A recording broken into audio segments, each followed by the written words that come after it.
Hello, hello. Hey, David Miller with the Miller Realty Group of Keller Williams Realty here to help you get real estate smart.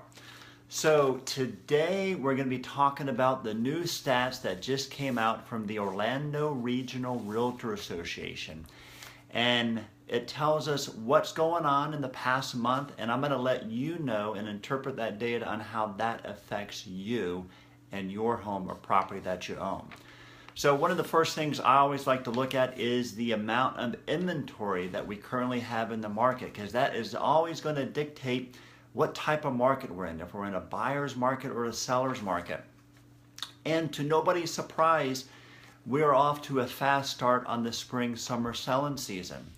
The inventory does continue to drop. It's actually 19% lower this year than it was last year. So that's 20% less than last year, and last year we were pretty low. So one of the key things that we like to look at is how many months of inventory do we have on the market? And that's determined by how many homes we have that are active, and we divide that by how many homes have sold in the last month.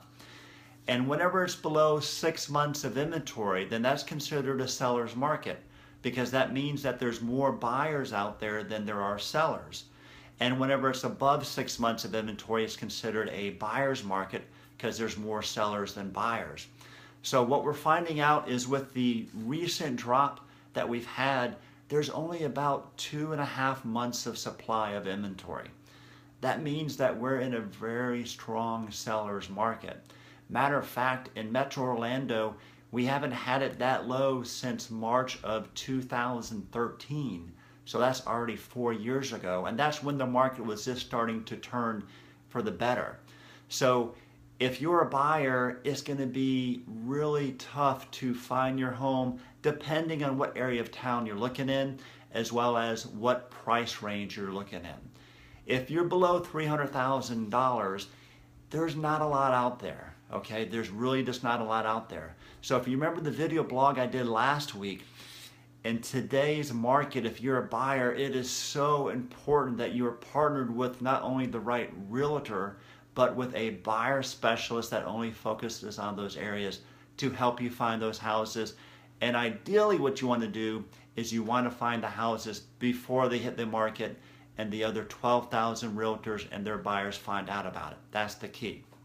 So anyways, inventory is down. Sales are up 12% compared to this time last year. Compared to last month, they're up 40%. So there's a lot going on. A lot of people are buying houses. You may ask, well, why is this the case? Well, I personally feel that the biggest reason that demand is up is that the interest rates have gone up twice from a federal level, and they're expected to go up 2 more times this year. So people that were sitting on the fence and sort of waiting and waiting, they're sort of saying that, man, if I wait any longer, I'm not going to be able to afford that much house as I could if I would have bought sooner.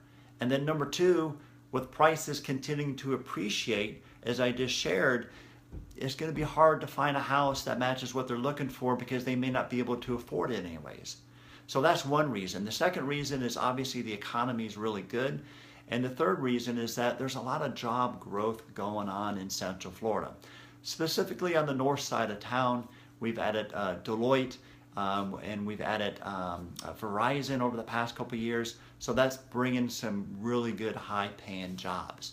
So as long as that continues, we're going to continue to see that high demand that's going to continue to eat away at the inventory. All right.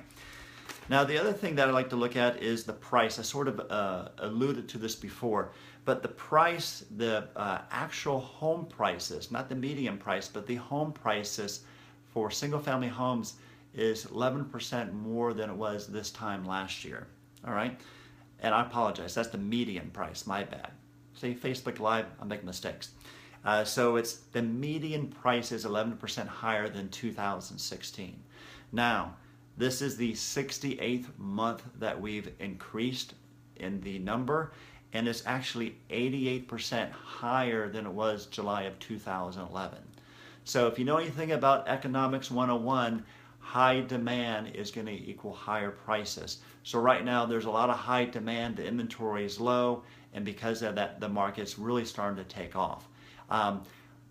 It's not a bubble yet, but if we continue to not have a lot of homes on the market, it's going to become more and more of a battle for buyers to find properties. And when you do find a property, you're going to be in probably a multiple offer scenario. So here's the thing. If you are thinking about selling your house, this would be the best time to put your house on the market, okay? Because with the inventory low, that means, number one, there's less competition for you, and number two, it means that you have more leverage in the negotiation process on getting a good price, as well as the negotiation process during the closing process as well. So keep that in mind. If you're thinking about selling your house, either give a realtor a call or give us a call. We do have some time right now to help a few new clients. Just give you an example of how hot it is out there. We put a house on the market on Wednesday night. By 12 o'clock the next day, I already had 3 offers on the property, and it went under contract within 19 hours from when it was put on the market. So that's just an example of the type of demand that's out there. And obviously we do a good job on creating that demand by doing a lot of pre-listing activities before it hits the market. But if you're thinking about selling your house, give us a call. We can share that with you. So that's all I have today. Until next week, have a great week. And I hope that I was able to get you real estate smart. Thanks.